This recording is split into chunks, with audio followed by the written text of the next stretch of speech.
The day it all unraveled was a Tuesday, though it felt nothing like the ordinary rhythm of a work week. Even before I entered the boardroom, the corridors of Zentrix Systems were unusually quiet. Screens flickered with muted reflections of rain outside, and the buzz of conversation that usually filled the hallways was gone. It was as if the building itself sensed the verdict waiting for me on the 35th floor.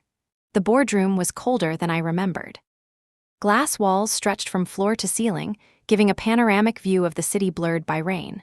Around the polished table sat faces I had once trusted, faces I had believed would stand by me. But on that day, they were unreadable. Some avoided eye contact, others focused on their tablets, tapping at screens as if this meeting had nothing to do with the woman who had built their very foundation. At the head of the table sat Julian Mercer, our newly appointed COO. 3 months into his role, and already he carried himself like a man convinced he was a savior. His smile was wide, but it did not reach his eyes. He folded his hands neatly in front of him, waited until I was seated, and then began. "Sutton, first of all, let me thank you for your years of dedication. 10 years is no small feat. You have given this company some of its most reliable systems. You were instrumental in building Zentrix into the force it is today." I knew what was coming. You could hear it in the way his tone shifted, from practiced gratitude into the rehearsed cadence of a salesman. I did not interrupt. "But," he continued, and the words struck like a blade cutting through the air, "we believe it is time for a fresh approach. The industry is changing fast. Our investors want us to move in a younger direction, someone who represents innovation and modern thinking." Younger direction. My chest tightened with restrained fury, though my face remained still. I had been the one who pulled 70-hour weeks when systems nearly collapsed. I had been the one who stayed through nights of vulnerability testing while others went home. And now all of that was being packaged into 2 words: younger direction. "So you are firing me," I said. My voice was calm, stripped of shock. It was not a question. It was a confirmation. Julian slid a folder across the table, my name printed at the top in sterile black font. "We are offering a very generous severance package. 3 months' salary, extended benefits, and of course, gratitude for your contributions." I did not touch the folder. My eyes remained on his, unwavering. "Who is replacing me?" His smile widened, sharpened, as though he had been waiting for the moment to drop the name. "Theo Grant, top of his class at Berkeley, a brilliant young mind. You mentored him last summer, if I recall correctly." Of course I recalled. Theo, the intern who once asked me how to write a basic loop, who crashed the test servers because he confused production with development. Theo, who had lived in the glow of enthusiasm but carried none of the scars that came from fighting real battles with code. And now, this boy was about to inherit the systems I had spent a decade weaving into something unbreakable. I folded my hands on the table. "Then I will need time to transition my work. You know, the architecture is complex." "If you simply hand it to someone without preparation," Julian interrupted, almost gleefully. "Actually, Theo has been shadowing your work for weeks. He assures us he is ready to take over immediately. We believe the transition will be seamless." Seamless, a word that belonged in advertising copy, not in the fragile structure of real engineering. I swallowed the laugh that rose in my throat. "Very well," I said. My voice carried no tremor. If they were expecting a scene, they would be disappointed. Security was waiting outside the door. 2 men in dark suits, polite but firm as if I were a threat. They followed me to my office, watched as I slid books, photographs, and my mug from the first product launch into a cardboard box. My team was gathered outside, silent, watching, uncertain whether to speak. Some lowered their eyes. Others shifted uncomfortably, caught between loyalty to me and fear of management. On my desk sat framed photographs. The night we celebrated hitting 1 million in revenue, the exhausted but joyful faces after the first major launch. I wrapped them in paper and placed them in the box. And then, as I reached into my laptop bag, my hand brushed against the cool metal of an external drive. I paused, my heart steady. It contained every architecture diagram, every undocumented module, and the one thing none of them knew existed: Aegis Protocol. The drive slid into the box like just another personal belonging. No one questioned it. To them, it was invisible. To me, it was a weapon, silent and waiting. As security escorted me to the elevator, I glanced through the glass walls of the conference room. Theo was already in my chair, feet propped carelessly on the desk, laughing at something on his phone. He looked like a child wearing a crown far too heavy for his head. He did not see me. He did not notice the way my gaze lingered, the faint curl of my lips as the elevator doors closed. The descent was slow, each floor ticking past like seconds on a clock winding down to midnight. My reflection stared back at me in the polished walls. Dark eyes calm, posture straight, a faint smile betraying the storm beneath. They thought they had ended my story. What they had really done was ignite it. The rain was heavier by the time I reached my car. Sheets of water blurred the skyline into streaks of gray and silver. I slid the box into the passenger seat, placed the external drive carefully in the glove compartment, and sat in silence. 10 years of my life had been reduced to a cardboard box and a severance package. They wanted youth over experience, novelty over stability. They believed an intern with bright eyes could replace the architect of their empire. I started the engine. The hum of it filled the silence, steady, unyielding. As I pulled into traffic, the tower of Zentrix Systems vanished into the curtain of rain behind me. They wanted a youthful approach. They were about to learn what happens when you mistake enthusiasm for mastery and when you confuse energy with wisdom. The foundations I had built were stronger than they could ever understand. And some foundations, when disturbed, do not crumble quietly. They take the whole house with them. The drive home that night felt longer than usual, though the streets were familiar. The city was awash in lights blurred by the rain, each reflection bending across the wet pavement like a fractured mirror. My wipers dragged rhythmically, struggling against the storm. I should have felt rage or grief or despair. Instead, I felt nothing but a deep, still calm, the kind that comes only when you know something others do not. At the first red light, I leaned back in my seat and let my thoughts unravel. 10 years. I had poured myself into Zentrix Systems for a decade. My fingerprints were on every server, every encryption module, every authentication gateway. The company's reputation for being unbreachable had been built on my sleepless nights and my stubborn refusal to accept shortcuts. And in exchange, they had traded me for a boy with bright eyes and a spotless resume. The drive in my glove compartment was a reminder. I had always known loyalty could be temporary. It was not paranoia that pushed me to keep backups, it was survival. Every engineer who had lasted long enough in this industry carried scars, and those scars taught you one thing. Companies do not love you. They use you until they believe they can replace you, then they discard you with a polite smile. When I reached my apartment, I left the box by the door and carried the drive straight to the small safe in my study. I placed it inside, next to a collection of passports, contracts, and other documents that represented the threads of a life spent building, protecting, and preparing. As the lock clicked shut, I felt something stir inside me, not anger, not sadness, but a spark. I made tea. The steam curled into the air, carrying with it the faint smell of chamomile. Outside, the storm pressed against the windows, drowning the city in water and shadow. I sat by the window with my mug in hand and replayed the day in my mind. Julian's smug smile, the silence of the board, Theo's sneakers on my desk. For a moment, I imagined the codebase under Theo's hands. I pictured him scrolling through modules he barely understood, convinced that simplicity equaled improvement. I knew his type. Enthusiasm without comprehension, confidence without caution. He would dig into the architecture thinking he was clearing clutter, not realizing that the clutter was what held the system together. My eyes flicked to the safe. Buried inside those encrypted backups was Aegis Protocol, my most guarded creation. It was not listed in any documentation, not even whispered about in meetings. I had woven it deep into the architecture as a last line of defense, a silent guardian meant to shield the system from catastrophic breaches. Aegis did not forgive mistakes. If you touched the wrong sequences, if you tore apart what you did not understand, it would respond.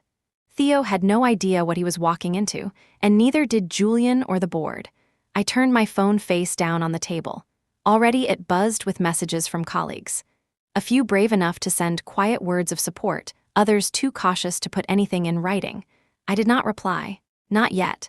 Let them wonder where I was, what I was thinking. Let Zentrix believe I had walked away quietly, leaving behind nothing but the echo of my footsteps in the rain.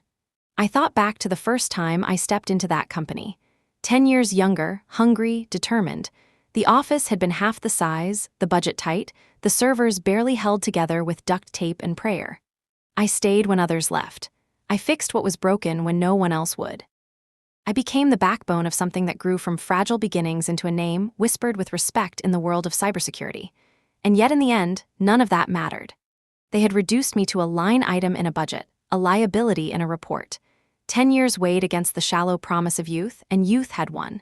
But what they failed to understand was this. I did not need their title or their desk, or their approval. What I carried with me could not be taken away by a pink slip. Knowledge, experience, and the architecture of a system so deeply entwined with my own hands that without me it was like a living body with its heart removed. I finished my tea and set the mug aside. The rain outside softened, the storm moving east. The city lights sharpened again, glowing like embers. I stood and looked at my reflection in the window. My face calm, eyes unbroken, posture straight. I did not look like someone who had been defeated. I looked like someone waiting. Somewhere across the city, Theo was probably still at my desk, bragging about his new position, poking at code he did not understand. I wondered how long it would take. A day? 2? A week? How long until he stumbled over the first tripwire, until he pulled at a thread he thought was meaningless and watched the fabric unravel in his hands? The thought made me smile. I powered up my personal laptop and opened my private monitoring dashboard. Through an integration they had forgotten to revoke, I still had read-only access to system metrics. Nothing invasive, nothing that crossed the line, but enough to see the pulse of the beast I had built. Lines of green indicators told me the system was still stable, still intact. For now, I closed the laptop gently. The silence of the apartment wrapped around me, comforting and steady. I breathed deeply, felt the spark in my chest flicker brighter. They thought they had cast me aside. But they had only given me distance, perspective, and the freedom to decide what came next. Tuesday ended not with tears, but with quiet resolve. The story they thought they had written for me was over, but my story was only beginning. The next morning came with an uneasy silence. I woke later than usual, sunlight slipping through the blinds in thin, pale streaks. For the first time in years, there was no alarm dragging me from sleep, no urgent meeting waiting on my calendar, no half-finished task demanding attention.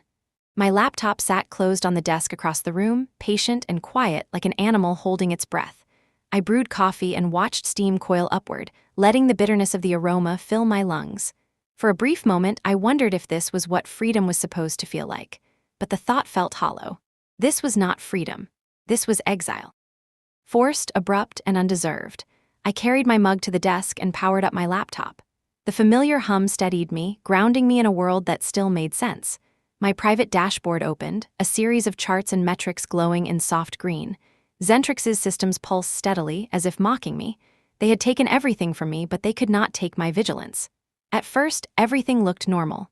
Server load, encryption health, transaction flows, all stable.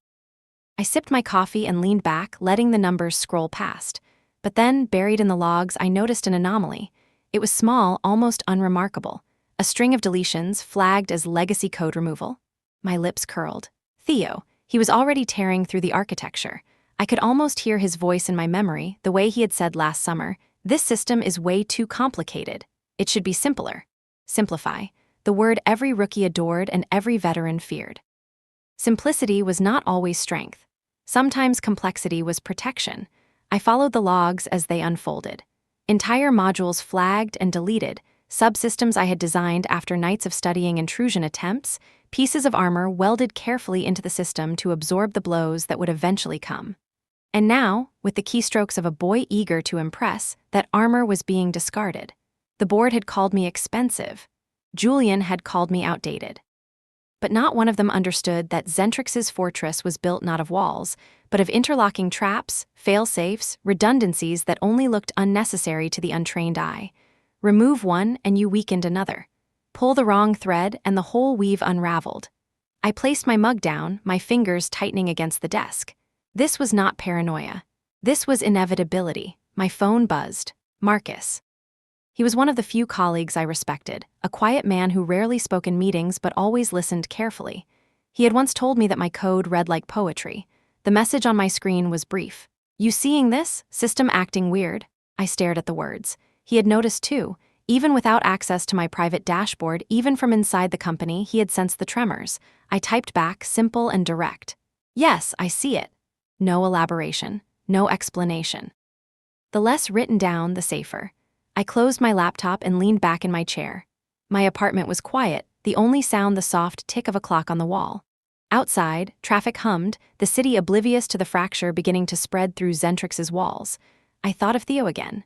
Young, ambitious, certain that the past was nothing but clutter holding back the future. He probably believed he was improving efficiency, streamlining the system for performance.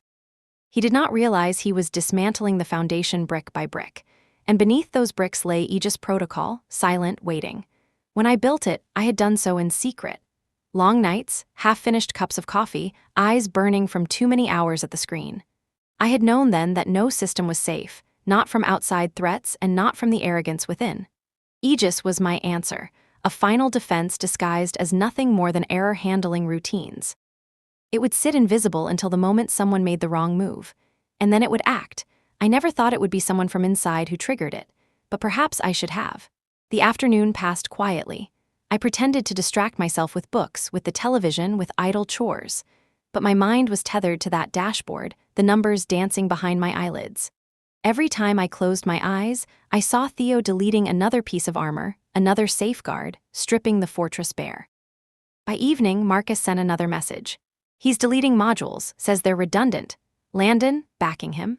I read it twice, slowly. Landon Mercer, COO with his polished smile and hollow MBA, was endorsing this chaos. Of course he was. He had no understanding of code, no comprehension of how fragile even the strongest structures could be. To him, Theo's words must have sounded brilliant. Simpler meant faster. Faster meant cheaper. Cheaper meant profits. They had handed my kingdom to a child and given him permission to tear it apart. I walked to the window and looked down at the city lights. Cars streamed past like rivers of fire. In one of those towers across the skyline, Zentrix's servers hummed and blinked, unaware that their lifeblood was being drained.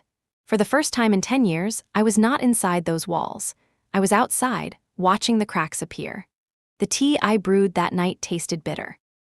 Not from the leaves, but from the thought that they had discarded me so easily, convinced I was replaceable. Yet as the bitterness lingered, another thought rose, sharper and stronger. They were wrong. I was not gone. My presence was woven into every line of that code.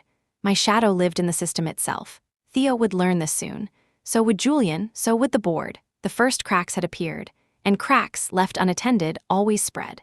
The next day arrived carrying the weight of inevitability. I woke before dawn, restless, the faint hum of the city outside pulling me back to my desk. My dashboard glowed the moment the screen came alive. At first glance, it looked stable, but my eyes trained for years caught the disturbances immediately. Error logs cascaded down one side, subtle at first, then growing in frequency. Authentication timeouts, repository inconsistencies, latency spikes quadrupling in less than 12 hours. To the untrained eye, it might have seemed like a temporary hiccup. To me, it was the sound of a foundation groaning under too much strain. My phone buzzed again, another message from Marcus. Clients lost access to secure files, whole teams locked out. Theo says old modules were interfering and had to go. I closed my eyes and let the silence stretch before answering. Then I typed back only 2 words. Brace yourself. Theo was accelerating toward disaster, faster than I had expected. I leaned forward, tracing the path of his deletions in the logs. He had already stripped away 3 of the most critical redundancy systems. They had been invisible to him, silent guardians waiting for failures that never came, precisely because they were there. Now they were gone, and the system had nothing left to catch its own fall. In the late afternoon, the forums lit up. Internal developer boards that I had once frequented were suddenly flooded with panicked posts. I still had observer accounts, unnoticed, forgotten remnants of my years managing the team. Authentication module throwing errors. Anyone else? 3 client repositories just vanished. Please tell me someone has a backup. Response times degraded 400% since yesterday. This is insane. And then, buried between the noise, one post that made me set my cup down with a sharp click. From Theo himself, timestamped at nearly midnight, cleaning up legacy code, architecture too complicated, simplifying for better performance. Simplifying. The arrogance of the word was almost laughable. He thought complexity was decoration. He thought he was trimming excess. But every so-called excess was a shield. Every line of complicated code was a story written for a reason he had not lived to understand. I remembered the night I had written one of those very modules.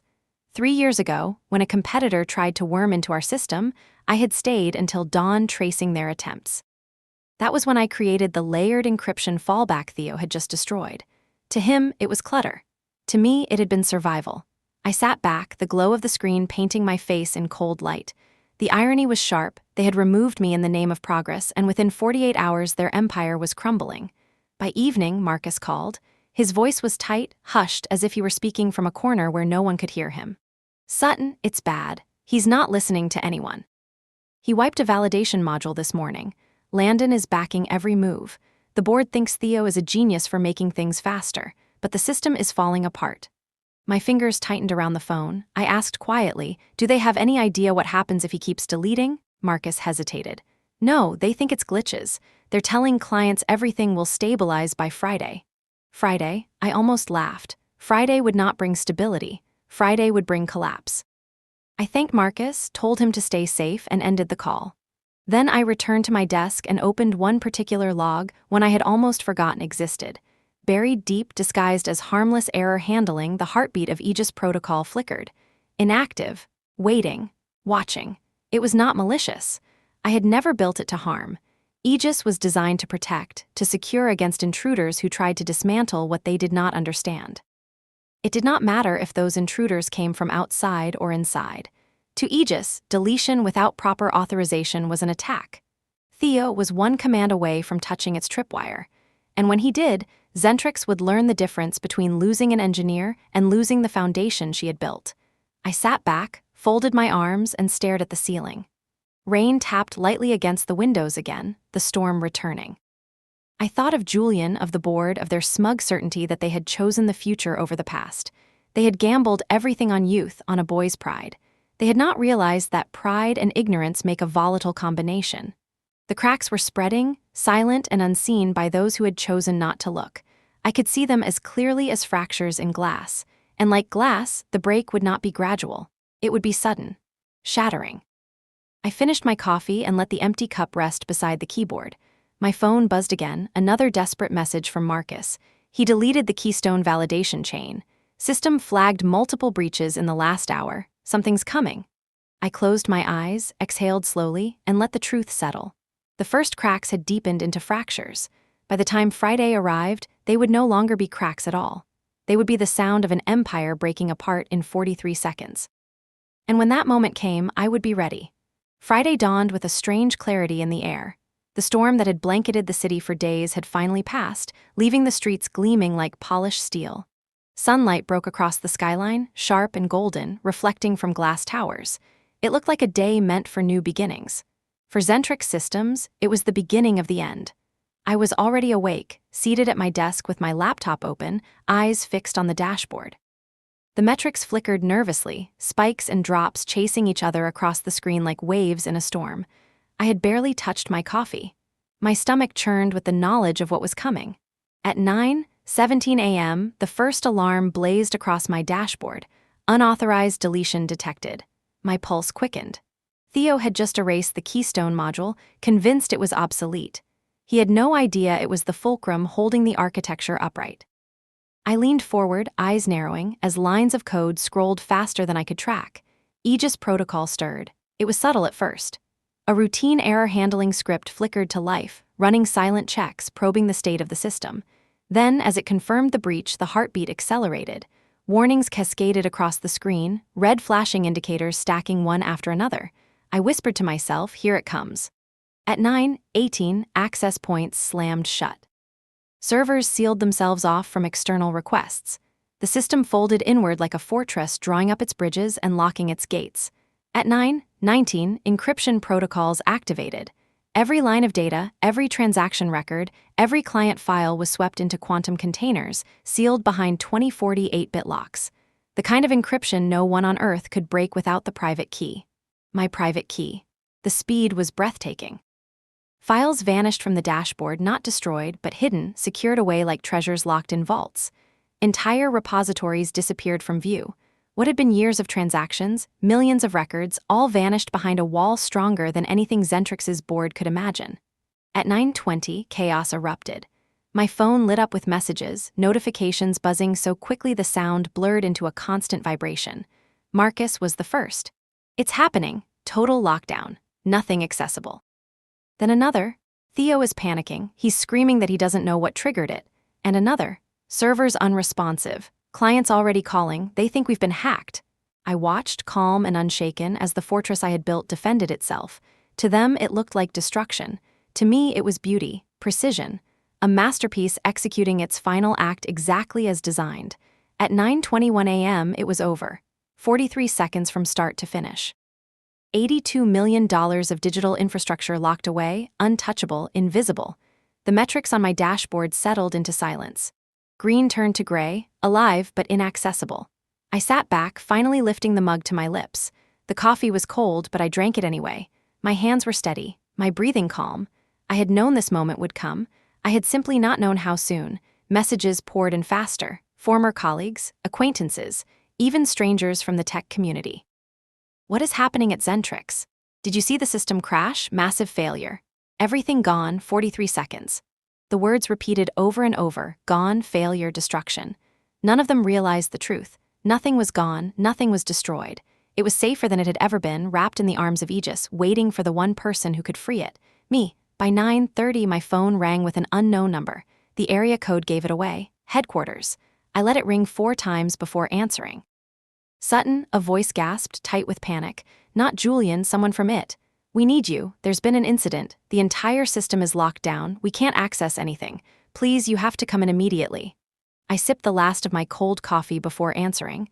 I don't work for Zentrix anymore, remember? There was a pause, the sound of ragged breathing. Please, we don't know what happened. Everything is encrypted. Clients are screaming. Millions are on the line. I let the silence stretch, savoring it. Have you tried asking Theo? I hear he's brilliant, top of his class.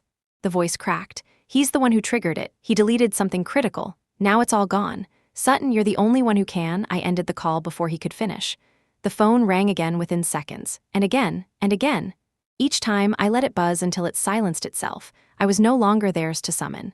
By 10:00, developer forums were ablaze. The outside world knew something catastrophic had struck Zentrix.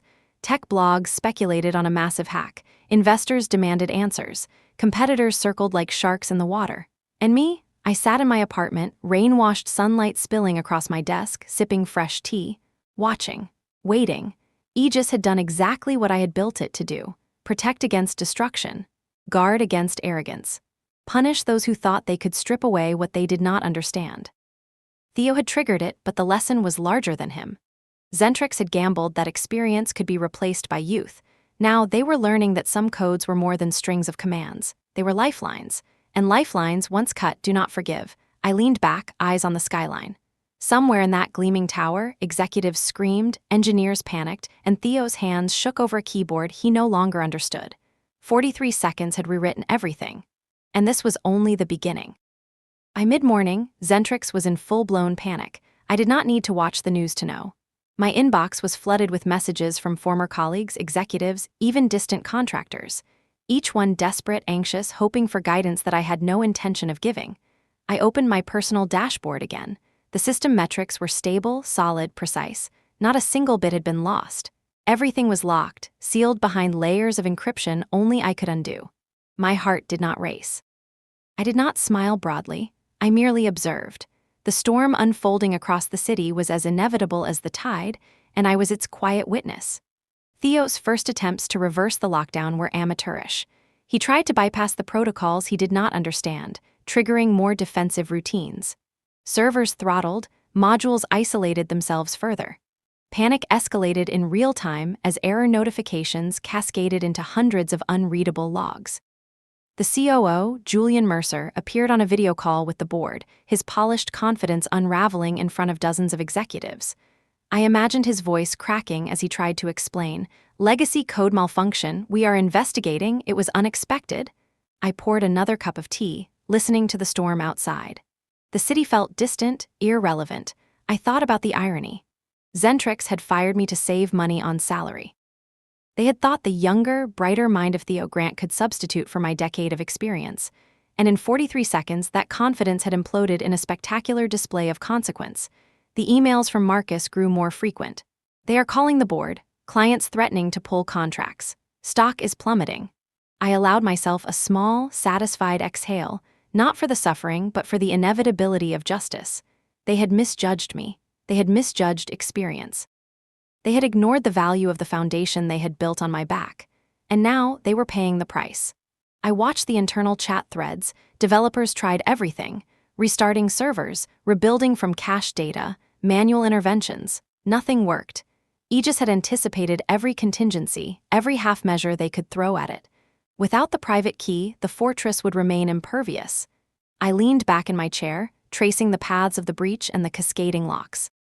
Each encryption layer executed in sequence, like clockwork. Every time a redundant validation module was removed, Aegis recognized it, compensated for it, and fortified the system further. I could hear Theo screaming, though only in my imagination. I had walked that line too many times to confuse panic with chaos. I knew precisely how far the system could stretch before it triggered complete lockdown, and today I had reached that point. The messages became frantic. Someone contact Sutton immediately. She has to have a key, she has to know what to do. Clients are invoking penalties, 30 million at risk within the hour. I smiled faintly. No one realized the real leverage was in my hands. The irony was exquisite. The system they had hired me to protect was protecting itself from them now. By 11:00 a.m., the entire executive suite at Zentrix was in crisis. Calls from investors, legal inquiries, urgent conference calls. Julian's polished veneer had completely dissolved. He was sweating, fumbling, trying to assign blame where none could stick. I sipped my tea and glanced at the external drive lying quietly in its safe compartment. Every piece of code, every undocumented safeguard, every line I had crafted during nights when I was the only person awake in the city lay waiting. The private key rested there too, silent and deadly in its potential. I thought of what they believed. They thought they had fired me. They believed their systems were vulnerable because they had removed the engineer. They did not know that by removing me, they had unleashed the very lesson I had intended to teach. 43 seconds of chaos. Nothing had been deleted. Nothing had been destroyed. But everything was frozen, suspended under my control. Their world had stopped, and I alone held the ability to restart it. The magnitude of what had occurred was not lost on me. Employees, clients, investors, the board, everyone assumed catastrophe. To them, it was as if Zentrix had been hacked by an outside force. In reality, it was a simple matter of consequence. They had underestimated experience. The irony stretched deliciously across my mind. They had spent years insisting on youthful approaches, fresh perspectives, lower costs. They had believed efficiency came from naivety. And now they were paying for it, with their own panic as the soundtrack. Messages continued to flood in, but I did not answer. I did not move. I sat in silence, letting them sweat, letting them scramble, letting them realize the mistake they had made. Somewhere in the tower across the street, Theo's hands flew across a keyboard he barely understood. I imagined him frozen in the chaos, his pride dissolved, his confidence evaporated in the precise seconds it had taken Aegis to lock the doors, seal the data, and assert control. And as I stared out the window, the city stretching beneath me, I realized a simple truth: they had fired the architect. But an empire does not fall because the architect leaves. An empire falls when its caretakers do not understand the foundation beneath their feet. By noon, Zentrix was paralyzed. The first clients were already invoking penalties.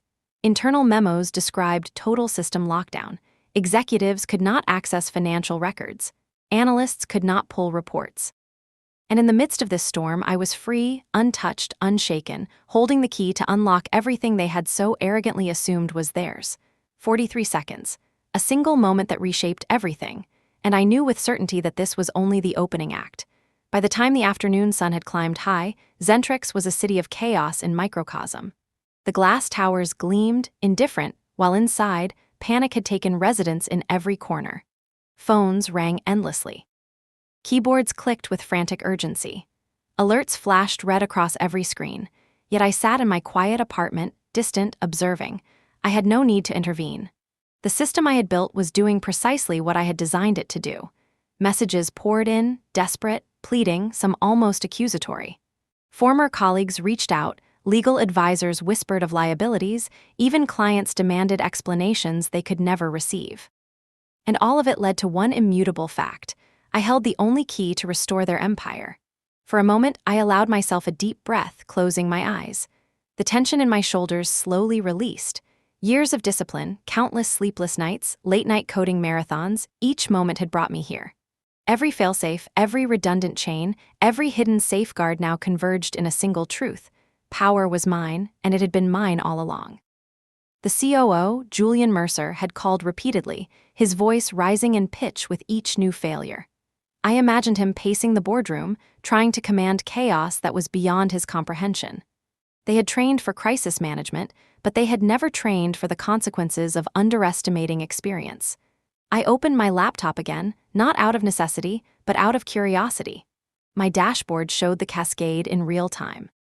The modules Theo had deleted were gone from view, yet every one of them remained intact behind the Aegis locks. Databases, transaction logs, authentication layers, client profiles, everything secure, inaccessible, untouchable. Theo, I realized, was panicking in ways he could not articulate. I could almost hear his internal monologue. He believed he had simplified a bloated, inefficient system. In his mind, he was performing an act of genius. He had no awareness of the invisible layers, the safeguards nested in subroutines, the redundancies tucked inside what he thought were useless functions. He had touched the wrong thread. The fortress had responded. I leaned back and watched the sunlight shift across the room, painting faint patterns on the walls. This was no longer about revenge. It was about recognition of skill, understanding, and foresight. For 10 years, I had built the infrastructure of Zentrix from scratch.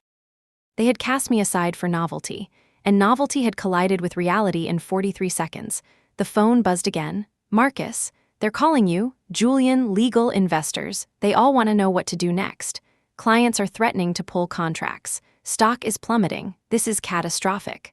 I did not answer. I let the call go to voicemail. I did not need to speak. Everything they feared was already playing out exactly as I foresaw. Instead, I opened the file containing Aegis protocol documentation. Each module, each line of hidden code, perfectly labeled in my private notes. Every late-night commit, every weekend session where I patched vulnerabilities no one noticed, all of it archived meticulously. I had anticipated moments like this. I had built contingency for contingency, knowing the moment might come when Zentrix, in its arrogance, would attempt to erase the engineer. I recalled the first time I implemented a self-protecting module. It had been late at night, only my desk lamp illuminating the room, the hum of servers like a distant heartbeat. I had written the code knowing no one else would understand it, no one else could maintain it, and that had been the point. Knowledge was power, and power was responsibility. If misused, it would strike. The cascading locks, the silent alerts, the inaccessible data, all of it was proof of my foresight. Zentrix had underestimated what it meant to replace experience with enthusiasm. Even Theo, in his panic, did not fully comprehend what was unfolding. He pressed keys, tried to reverse actions, triggered error messages, but each keystroke only confirmed the efficiency of the fortress. He could not break it, he could not bypass it, and he certainly could not fix it.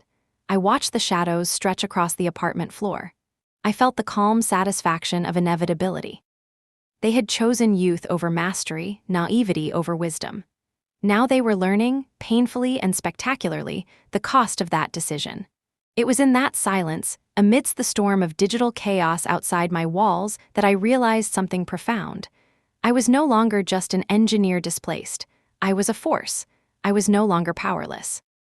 Every executive scrambling to make sense of the failure, every client demanding access, every alert lighting up their dashboards was a testament to my influence. And in that influence, there was freedom. Freedom to decide what came next. Freedom to choose whether to save them, to negotiate, to leverage. Freedom to build, to create, to control. The day stretched on. The city hummed with oblivious normalcy, while Zentrix convulsed in digital agony. I sipped my tea again, allowing the moment to settle into my bones.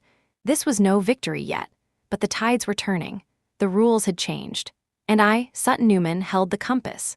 As the afternoon deepened, I allowed myself to step back from the screen, to look at the city through the window.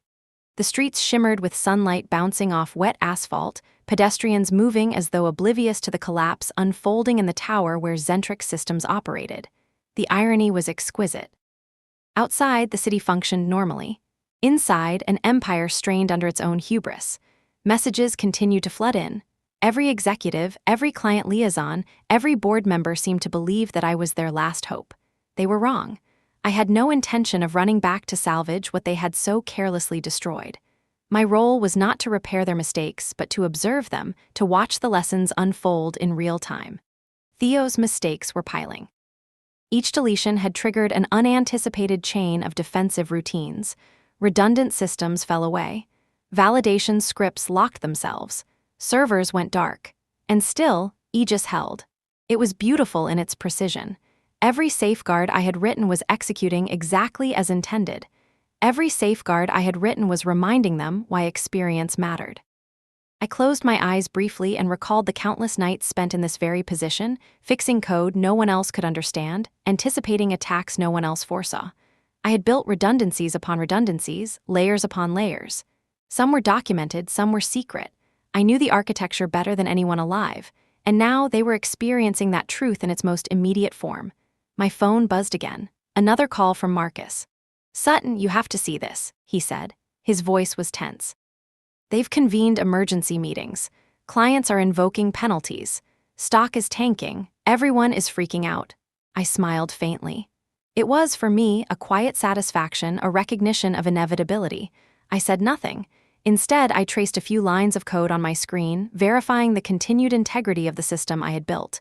It was perfect, untouched, untouchable. By late afternoon, the board was in full crisis mode. Emails flew back and forth, conference calls multiplied, and executives scrambled to understand a situation they had neither anticipated nor comprehended. Julian Mercer's voice was frantic in my imagination, each syllable betraying panic, desperation, disbelief. They had been certain that Theo's youth would bring innovation, that my absence would go unnoticed. They had miscalculated. Completely. I leaned back in my chair and allowed a moment of calm. The apartment was quiet except for the faint hum of the laptop and the occasional sound of rain dripping from the gutters outside. I reflected on the events of the past 48 hours. Theo's deletions, the cascade of system errors, the panicked calls from Marcus, the flood of messages from ex-colleagues. Everything had led to this, a total inversion of control. I was no longer the one being excluded, I was the one in command. Aegis had acted, not with malice but with purpose. It protected what it was meant to protect, locked what needed locking, and waited patiently for the rightful keyholder. And that keyholder was me. The enormity of it settled in my chest. I could restore access if I chose. I could negotiate leverage, or simply let them flounder. Every option expanded before me like a chessboard, pieces moving in response to a hand only I could see. I took another sip of tea and glanced at the safe across the room. The external drive rested inside, the repository of years of work, meticulous, complete, untouchable by anyone but me. Aegis Protocol was not just code. It was strategy, foresight, and protection all folded into one. It was my creation, my design, and my power. And power is always intoxicating when it has been long denied. By evening, Zentrix was paralyzed. Clients were locked out, internal systems unresponsive, executives in disarray. The company that had once held me as an essential asset now trembled because they had mistaken enthusiasm for capability. They had treated experience as expendable. And as I watched, calm and deliberate, the truth crystallized. They had handed me authority through their own folly. They had created the perfect stage for me to act, but they did not yet realize it. I did not need to act yet. The lesson itself was the power. Watching them struggle, watching them fail, observing the consequences of underestimating the foundations I had built, that was enough for now. I finally stood, stretching my back and shoulders, and walked to the window. The city lights reflected in the glass, shimmering in the puddles and rain-soaked streets. Somewhere in that tower, Theo was learning that enthusiasm could not substitute for mastery, that confidence without competence was fragile, and that some systems, once built by someone who understood them completely, were impervious to ignorance. And somewhere, Zentrix executives were realizing, far too late, that the architect they had discarded held the key to everything they feared they had lost. 43 seconds had shattered their perception. The cracks were no longer subtle. They had become chasms, and the bridge back to stability rested in my hands alone. I took a deep breath and returned to my desk. The sun dipped below the horizon, spilling a wash of gold across the room. In that light, I felt a quiet exhilaration. They had underestimated me. They had ignored my value, and in doing so, they had placed me in a position of unparalleled power. The empire they had built was trembling, and I was the one holding the lever. By Saturday morning, the world had begun to realize Zentrix was in turmoil, but I was no longer part of it. I sat in my apartment, the soft hum of my laptop the only sound alongside the occasional drip of water from the lingering storm outside. The city streets gleamed wet and empty in the early hours, and I allowed myself a moment of calm. For the first time in years, I was unbound by their decisions, their expectations, their short-sightedness. Marcus arrived shortly after sunrise, carrying 2 steaming cups of coffee. He stepped lightly into the apartment, his presence a grounding counterpoint to the chaos that had erupted across the city. I need to know exactly what's happening, he said, setting the cups on the desk and scanning the dashboard I had left open. His eyes widened as the metrics scrolled by, showing the cascade of deletions, the locks, the frozen modules. They can't touch it, I said simply. Not without me. Every safeguard I've built is active. They think this is destruction. It's not, it's protection. Marcus leaned back in his chair, letting out a long breath. So they actually fired the person who holds the keys to the kingdom. Brilliant, that's poetic. I smiled faintly. They wanted to gamble on youth. Now they're learning the price. We spent the morning going over the architecture, line by line, module by module. I explained the purpose behind each hidden routine, each redundant chain, each safety protocol woven into the system over 10 years. Marcus listened, absorbing it all, his admiration quiet but unmistakable. There's more we can do, I said finally. If we're smart, if we act now, we don't just watch them burn. We build something new, something better. He raised an eyebrow, curious. Better than Zentrix, I nodded. Better than anything they've ever imagined. And we control it from the ground up this time. No inexperienced replacements, no short-term thinking. Real infrastructure, real foresight. By midday, we had drafted a preliminary plan. Ironclad security would be born. The company's purpose was clear. Leverage the intellectual property I had created, particularly the Aegis protocol and associated modules, to establish a security firm that would operate on the principles I had always valued. Meticulous design, rigorous testing, and uncompromising standards. The name itself had been Marcus's suggestion, a nod to both strength and resilience. Ironclad security sounded definitive. It sounded unbreakable. I spent the afternoon drafting incorporation documents, registering the company in Delaware, and creating a framework for intellectual property protection. Every module of Aegis protocol, every safeguard and redundancy I had built outside of the standard business hours, was documented meticulously.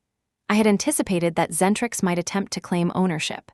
Now, thanks to foresight and careful record-keeping, they could not. By evening, I reviewed the dashboard one last time. Zentrix was still in chaos. Theo had attempted to restore deleted modules, but Aegis refused to allow any override without the key. I sipped my tea slowly, letting the satisfaction of inevitability sink in. The company that had discarded me was at my mercy, yet I chose patience. Let them stew. Let them understand what happens when you underestimate the architect. Marcus leaned back in his chair, looking both awed and slightly unnerved. So, we actually do this. Start our own firm, you me ironclad, we're serious? I nodded again. Absolutely. They have handed us the perfect opportunity. We don't salvage the past. We build the future. The decision was made, but the work was just beginning. Contracts, legal filings, corporate structures, banking, every detail needed attention. It was tedious, but I had never feared meticulous work. This was creation, not repair, and creation demanded precision. Evening descended, painting the city in gold and amber. From my window, the Zentrix tower gleamed innocently in the distance, unaware that its empire was unraveling, not from external attacks but from the very mistakes it had made by discarding experience. I leaned back, letting the hum of the laptop fill the quiet. The empire I was building was not just a company. It was a statement, a lesson, a testament to the value of skill, foresight, and patience. Zentrix had burned, but from the ashes, something new and unshakable was rising. The following morning, Marcus and I returned to the work of creation. Ironclad security was no longer just an idea, it was a living, breathing project that demanded attention. We spent hours drafting internal policies, structuring departments, and assigning roles. Each decision was deliberate. There would be no wasted talent, no short-term thinking, only precision, discipline, and respect for skill. I opened the full documentation of Aegis protocol again. Every module, every subroutine, every line of code was accounted for. Even the hidden redundancies I had crafted during long nights, undocumented officially, were now meticulously logged. This was my leverage, and I would wield it with care. Zentrix could not claim it. Legally, morally, strategically, it belonged to me. Marcus studied the documents silently, his coffee cold on the desk. This is incredible. Every time I think I understand it, I find another layer, another safeguard. No wonder Zentrix failed. Theo couldn't even begin to comprehend this. I smiled faintly. Exactly, and that's why we're going to build something better. Not just recover, not just copy what existed. We create our own fortress, one that cannot be undermined by arrogance or inexperience. Emails and messages from former colleagues continued to pour in. Many asked if I would consider returning to Zentrix to resolve the chaos. Some were desperate, others tentative. I ignored them all. My focus was forward, not backward. Every second I spent entertaining requests from the company that discarded me was a second lost from building my own empire. By mid-afternoon, I had secured the initial legal filings, registered corporate accounts, and prepared the IP protections. Every module I had created outside of standard work hours was accounted for. Every timestamp, commit history, and security note was logged. There would be no dispute. The foundation of ironclad security was solid, untouchable, and built on the labor of experience. We began developing a framework for client engagement and licensing. Aegis Protocol would form the core of our offerings, but I knew it could not remain static. It had to evolve, adapt, and anticipate. The system itself was designed to learn from interactions, improving defenses in response to potential threats. This was our edge, and it would make ironclad security the most sought-after security firm in the market. I paused to reflect. Zentrix was in chaos. Their executives were scrambling, investors were panicking, and clients were threatening legal action. Their stock value was plummeting. All of this while we quietly built a new foundation, unshaken by the panic. They had believed that replacing experience with enthusiasm was acceptable. They were learning the cost of that mistake. Marcus finally spoke. So, we actually have a head start. They're bleeding and we're building from the top. This is unprecedented. How do we even compete with their network? I looked at him steadily. We don't compete. Not yet. We set the rules. They want recovery, they need access, and the key is in our hands. For now, we focus on building the strongest, most resilient system we can. The rest will follow naturally. By evening, the corporate structure of ironclad security was fully operational. Departments were assigned, roles defined, policies formalized. We had a name, a legal identity, and the most critical asset in the market. We were ready to expand. I returned once more to the Aegis Protocol documentation.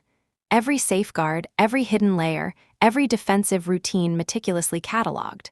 My eyes traced the code, the layers of logic I had built over years of late nights and weekends. This was my legacy, and it would serve as the foundation of a company designed to endure. As the city lights shimmered through the rain-slicked streets, I allowed myself a small smile. Zentrix had underestimated what it meant to discard experience. Theo had learned a lesson he would never forget, and the executives, confident in their youthful gamble, were now witnessing the consequences unfold in real time. Ironclad security would rise from the shadows of their failures. We had the advantage of insight, the clarity of foresight, and the leverage of unassailable IP. And best of all, we were building a future on our terms. That night, I shut the laptop with a sense of purpose. The first steps had been taken, the foundations were laid, and while Zentrix floundered, ironclad security quietly prepared to dominate. The chaos they had created for themselves had become our opportunity. As I poured myself a cup of tea and gazed out at the skyline, I realized something profound. Experience is not replaceable. Expertise cannot be replicated in a single summer internship or a flashy degree. Foundations matter. And when foundations are disregarded, empires fall. I smiled. We were ready to rise. The week following the lockdown of Zentrix systems had settled into a rhythm I had anticipated, but one they had not.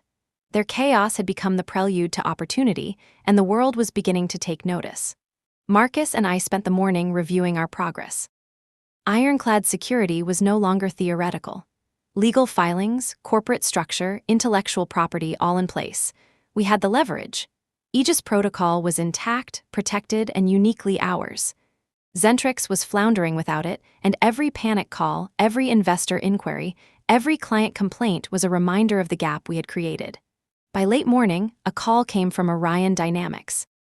They had been observing Zentrix's collapse, following the headlines, and quietly investigating the system themselves. Their CTO, a sharp, composed woman named Eleanor Cross, asked to speak with me directly. "I've heard about Zentrix," she said immediately, her voice even but carrying an undertone of urgency. "We understand that you are the only person capable of restoring access." I smiled faintly.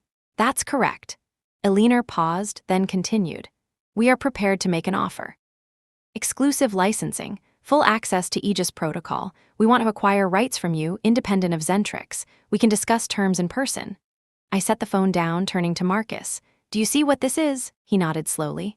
"They want exclusivity. They're willing to bypass Zentrix entirely. This could be massive." I leaned back in my chair. The possibilities unfolded like a map in my mind.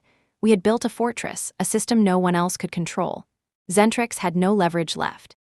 I could dictate terms, negotiate independently, and determine the future on my own schedule. By afternoon, negotiations were underway. We reviewed contracts, intellectual property clauses, licensing agreements. Every word mattered. Orion Dynamics was willing to pay a premium, recognizing the value that Zentrix had ignored. They understood that experience and foresight were not commodities to be dismissed. I paused at one section of the contract, Marcus beside me. "We need to ensure exclusivity," I said, "and protection of all our enhancements.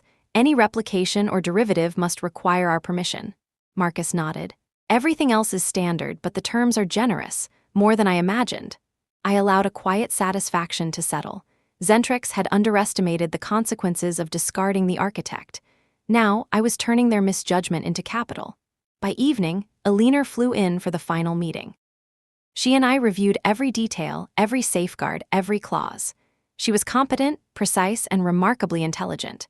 We reached agreement on exclusivity, intellectual property rights, and ongoing support. Every line of code, every redundancy I had built, every hidden module of Aegis Protocol would now serve as the backbone of Orion Dynamics' security division, under terms entirely favorable to us. The deal was monumental. $210 million for exclusive rights, independent of Zentrix and fully protected legally. A sum that dwarfed any severance package I could have received, any bonus they had ever promised, any recognition they had ever withheld. After Alina departed, Marcus and I sat in silence, letting the magnitude of the transaction settle. The world did not yet know, but the lesson was clear. Zentrix had gambled with experience, and the outcome had been decisive. I looked out the window at the city. The streets glimmered in late sunlight, oblivious to the drama unfolding in executive suites and boardrooms. Theo, Julian, and the rest of Zentrix's executives were scrambling, powerless, unable to access the systems they once controlled. Every panic call, every frantic email was a testament to their hubris, and I was untouchable. Marcus broke the silence. "Sutton, we just turned chaos into a billion-dollar opportunity. Are you okay with this, morally?" I leaned back, letting the question hang. "Morality," I said softly, "is determined by who controls the outcome. We did not destroy anything. We only leveraged what was already ours. Zentrix made their choices." The sun dipped lower, golden light spilling across the room. I knew that this was more than a financial victory. It was a validation of foresight, skill, and patience. I had been discarded, underestimated, and yet I had emerged stronger, wiser, and in control. The deal with Orion Dynamics was the culmination of years of work, experience, and strategic preparation. And it would mark the beginning of a new era for ironclad security for me and for the industry at large. As the evening settled, I allowed myself a brief smile. They had called me expendable. They had ignored my value. And yet here I was, holding the ultimate leverage. The empire they had built was crumbling, and the one I had envisioned was rising in its place. The next morning, I arrived at the Orion Dynamics headquarters with Marcus. The building gleamed under a pale sun, glass and steel rising like a monument to precision and order. Inside, Alina greeted us with a professional smile, sharp eyes scanning the documents we carried. "You understand the terms," she said. "This is exclusive. No one outside this agreement will access Aegis Protocol. You retain full rights to the IP, including all enhancements. Any misuse by Zentrix is irrelevant." "They no longer have leverage," I nodded. "We've reviewed everything. It's clear. We are ready to proceed." The negotiation itself was formal, structured, almost ceremonial, every clause meticulously examined. Marcus quietly suggested edits. I approved them. Every word strengthened our position. By the time the agreement was signed, the implications were monumental. $210 million transferred for exclusive access to a system that had saved itself from destruction and now would empower Orion Dynamics beyond anything Zentrix had imagined. Alina extended her hand. I shook it firmly. A deal had been made. No loopholes, no contingencies, no chance for anyone to undo what we had accomplished. We had taken opportunity from chaos, precision from panic. Back in the car, I allowed myself a deep breath. Marcus glanced at me, curiosity mixed with awe in his eyes. "This is insane," he said. "Zentrix is collapsing, and we just walked out with the keys to a new empire. Are you sure we're not taking advantage?" I shook my head. "We are seizing what was always ours. Zentrix made the mistakes. They gambled experience for youth. The consequence is theirs to bear. By afternoon, news had begun to spread. Analysts speculated about the sudden shift of power. Rumors circulated. The company responsible for the most secure protocols in the industry had been acquired by Orion Dynamics, and the deal had been executed without Zentrix's knowledge or consent. Internal chaos at Zentrix escalated. Investors demanded explanations, lawyers scoured contracts, clients threatened withdrawal of funds. Theo had long since disappeared into panic, unable to comprehend the system he had dismantled and locked with his own hand. Julian Mercer attempted damage control, but the magnitude of the failure was beyond recovery. I returned to my apartment later, exhaustion settling in, yet my mind was clear. We had not destroyed Zentrix, nor had we sought vengeance. We had built something stronger, leveraged opportunity, and established dominance through foresight and preparation. That was all that mattered. Marcus and I reviewed the company's next steps. We would integrate Orion Dynamics, resources with Aegis Protocol, scale our operations, and begin taking on high-profile clients. Every detail, every strategy, every safeguard was in place. We would not just compete. We would define the standard for cybersecurity moving forward. Even as night fell, my attention remained on the dashboards. Zentrix's internal chaos continued, yet the system remained secure. Every failed attempt to regain control, every scrambled response from executives, every flurry of panic messages reaffirmed a single fact: the power had shifted. I poured myself a cup of tea and allowed myself a rare moment of reflection. I had been discarded, undervalued, and underestimated. Yet through foresight, skill, and patience, I had transformed a moment of injustice into a monumental victory. The world had underestimated the value of experience and the weight of preparation. As I gazed out at the city skyline, the lights shimmering across wet streets, I realized this was more than a business triumph. It was a lesson, a testament. Zentrix had learned it too late, but the rest of the industry would remember. Some foundations are irreplaceable. Some architects cannot be dismissed without consequence. Ironclad security had arrived. Aegis Protocol had survived. And I, Sutton Newman, had turned chaos into opportunity in a way that would echo far beyond this week, far beyond this city. The golden deal was more than money. It was power, leverage, and undeniable validation. Zentrix's collapse was complete in theory, while our empire had just begun to rise. Even as the night deepened and the city's lights flickered in the quiet, I felt a sense of quiet triumph. They had fired the architect. They had ignored the warning signs. They had underestimated skill. And now, the consequences were entirely in my hands. 43 seconds had created chaos. 10 years of preparation had created opportunity, and we were just getting started. 6 months had passed since the chaos at Zentrix, 6 months since the system had frozen under the protection of Aegis Protocol, 6 months since I had signed the deal with Orion Dynamics. In that time, Ironclad Security had grown from an idea to a fully operational company, respected, feared, and admired in equal measure across the cybersecurity industry. The morning air was crisp as I walked into the office for the first time that week. Sunlight filtered through the floor-to-ceiling windows, casting long lines of light across polished floors. Employees moved with purpose, focused, professional. Unlike Zentrix, there was no panic, no uncertainty, no arrogance hiding ignorance. Every team member understood the stakes, respected the systems, and more importantly, respected the person who had built them. Marcus greeted me at the door, a faint grin spreading across his face. "The board meeting is ready. You know, the one where we introduce Ironclad to the press and our investors." I nodded, taking a deep breath. Today was not just a routine corporate announcement. Today was the culmination of years of preparation, skill, and patience. It was the moment when the world would see what foresight and expertise could achieve when properly applied. Inside the boardroom, journalists, investors, and partners gathered, cameras and microphones ready to capture every word. I stepped to the podium, feeling the weight of expectation, yet confident in every step I had taken to reach this moment. "Good morning," I began, my voice steady, clear. 6 months ago, a company underestimated the value of experience. Today, we stand here to demonstrate the results of foresight, planning, and meticulous execution. Eyes widened. Whispers passed through the room. They knew the story, but the magnitude of what had been achieved only now became clear. I continued. "I am Sutton Newman, and Ironclad Security is the product of years of dedication, the integration of skill, and the application of knowledge.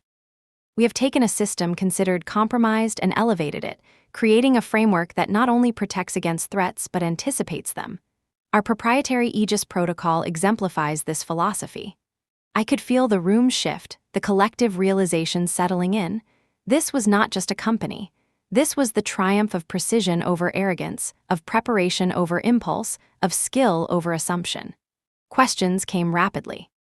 Investors asked about contracts, clients asked about deployment timelines, journalists asked about my experience at Zentrix. I answered each with the confidence that only comes from knowing your foundation is unshakable. Marcus watched from the side, quiet, content. His eyes reflected pride. We had built something new, better, and stronger.